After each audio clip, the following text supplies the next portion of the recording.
शरीर तो मिट जाता है पर जज्बा हमेशा जिंदा रहता है। जी हाँ दोस्तों, इस कहावत को एक ऐसे महान योद्धा ने सही साबित किया जिनके बारे में आपको बताती हूँ। यह कहावत 1962 के भारत चीन युद्ध में 72 घंटे तक अकेले चीनियों से लड़ने वाले शहीद महावीर चक्र विजेता राइफलमैन जसवंत सिंह रावत पर सटीक बैठती है, इसीलिए वह आज भी अमर हैं। ये कहानी है जब उत्तर प्रदेश और उत्तराखंड एक हुआ करते थे, तब गढ़वाल के रहने वाले वीर योद्धा राइफलमैन जसवंत सिंह ने अकेले ही चाइना के 300 सैनिक को मार गिराया था। पौड़ी जिले के गांव बाड़ियों में जसवंत सिंह 19 साल की आयु में 19 अगस्त 1960 को सेना में भर्ती हुआ था। 14 सितंबर 1961 को जब उनकी ट्रेनिंग पूरी हुई, उसके बाद 1962 में भारत चीन के लिए उन्होंने युद्ध लड़ा। 17 नवंबर 1962 को जब चौथी बटालियन की एक कंपनी नूरानांग ब्रिज की सुरक्षा के लिए तैनात थी, तब 1962 में चीन ने भारत को करारी शिकस्त दी थी। उस युद्ध में हमारे देश के कई जांबाजों ने अपने लहू से गौरव गाथा लिखी थी। उसमें से एक शहीद वीर योद्धा जसवंत सिंह, जिसका नाम आने पर न केवल भारतवासी बल्कि चीनी भी सम्मान से सिर झुका देते हैं, वो मोर्चे पर लड़े और ऐसे लड़े कि दुनिया हैरान रह गई। अरुणाचल प्रदेश के तवांग जिले में नूरांग में बाबा जसवंत सिंह ने वो ऐतिहासिक जंग लड़ी। वो 1962 की जंग का आखिरी दौर था। चीन सेना हर मोर्चे पर हावी हो रही थी, लिहाजा भारतीय सेना ने नूरांग में तैनात गढ़वाल यूनिट की चौथी बटालियन को वापस बुला लिया था। पूरी बटालियन लौट गई, लेकिन जसवंत सिंह, लांस नायक त्रिलोक सिंह नेगी और गोपाल सिंह गोसाई नहीं लौटे। बाबा जसवंत ने पहले त्रिलोक और गोपाल सिंह के साथ और फिर वहां की 2 लड़कियों की मदद से चीनियों के साथ मोर्चा लेने की रणनीति तैयार की।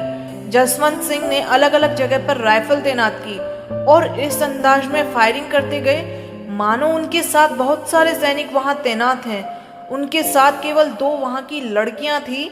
चीनी परेशान हो गए और 3 दिन 72 घंटे तक वो समझ ही नहीं पाए कि उनके साथ अकेले जसवंत सिंह मोर्चा लड़ रहे हैं। 3 दिन बाद जसवंत सिंह को रसद आपूर्ति करने वाली नूरा को चीनियों ने पकड़ लिया। इसके बाद उनकी मदद कर रही दूसरी लड़की सैला पर चीनियों ने ग्रेनेड से हमला किया और वह शहीद हो गई, लेकिन वो जसवंत तक फिर भी नहीं पहुंच पाए। जसवंत ने खुद को ही गोली मार ली। भारत माता का ये लाल नूरांग में शहीद हो गया था। चीनी सैनिकों को जब पता चला कि उनके साथ 3 दिन तक जसवंत ने अकेले ही युद्ध लड़ा है, तो वह हैरान हो गए। चीनी सैनिक उनका सिर काटकर अपने देश में ले गए। 20 अक्टूबर 1962 को संघर्ष विराम की घोषणा हुई। चीनी कमांडर ने जसवंत की बहादुरी का लोहा माना और सम्मान स्वरूप न केवल उनका कटा हुआ सिर वापस लौटाया, बल्कि साथ ही साथ कांसे की मूर्ति भी भेंट की। जिस तरह जसवंत सिंह ने चीनियों के दांत खट्टे किए थे, उस जगह पर एक मंदिर भी बना दिया गया है। इस मंदिर में चीन की ओर से दी गई कांसे की वो मूर्ति भी लगी है। उधर से गुजरने वाला हर जनरल और जवान वहां सिर झुकाने के बाद ही आगे बढ़ता है। नागरिक और नूरांग फॉल जाने वाले पर्यटक भी बाबा से आशीर्वाद लेने के लिए जाते हैं। उनकी सेना की वर्दी आज भी प्रेस होती है। हर रोज उनके जूते पॉलिश किए जाते हैं। उनका खाना भी हर रोज भेजा जाता है और वे देश की सीमा की सुरक्षा आज भी करते हैं। सेना के रजिस्टर में उनकी ड्यूटी की एंट्री आज भी होती है और उन्हें प्रमोशन भी मिलते हैं। अब वो कैप्टन बन चुके हैं।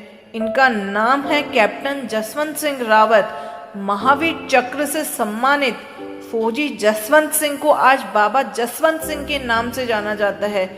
ऐसा कहा जाता है अरुणाचल प्रदेश के तवांग जिले के जिस इलाके में जसवंत ने जंग लड़ी थी, उस जगह वो आज भी ड्यूटी करते हैं और भूत प्रेत में यकीन न रखने वाली सेना और सरकार भी उनकी मौजूदगी को चुनौती देने का दम नहीं रखते। बाबा जसवंत का ये रुतबा सिर्फ भारत में ही नहीं बल्कि सीमा के उस पार चीन में भी है और आज तक भी उनके परिवार में उनकी पूरी सैलरी टाइम टू टाइम जाती है। ऐसे सैनिकों को हम सैल्यूट करते हैं।